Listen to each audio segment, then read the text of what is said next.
আলামিন কি খাচ্ছ? আমি মাটির কাপে, মাটির ফ্রিজার কাঁচের কাপে চা খাই। চা। তুমি? ভাইয়া রেগুলার চা, কাঁচের কাপ। দাদু? দাদু তুমি এত পরে কেন আসলে? কাঁচের কাপটা আমার রেটটা খেয়ে ফেলছি এখন। না না, ও তখন আমার মনে ছিল না, তারপর মোবাইলে চার্জ আছে, আমি ভিডিও নিতে পারি। আচ্ছা জামাই, সবার কাপের থেকে আমার কাপটা হলো কম দামি, মাটির জিনিস। ছবিটা ছবি নিয়ে আসবো না। ভাই ঠিকানাটা দিয়ে দিও। ঠিকানা হলো 10 নম্বর সেক্টর, 10 নম্বর রোড। মাথা কোন মাথা? ভার্সিটির ঢালে বা বাই বাই মার্কেটের পাশে। একটা কথা বুঝো, আমাকে ভিডিও তাই না, কিন্তু আমার ভয়েস দিও। আমাকে ভিডিওতে আনবা না, কিন্তু আমার ভয়েস দিবা। আড্ডা।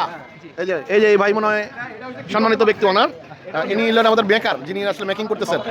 ঠিক আছে, আর সৌজন্য হইলাম গো আমার দাদু। এই পাপ্পুকে কিন্তু ভিডিওতে নিও না ভাই প্লিজ।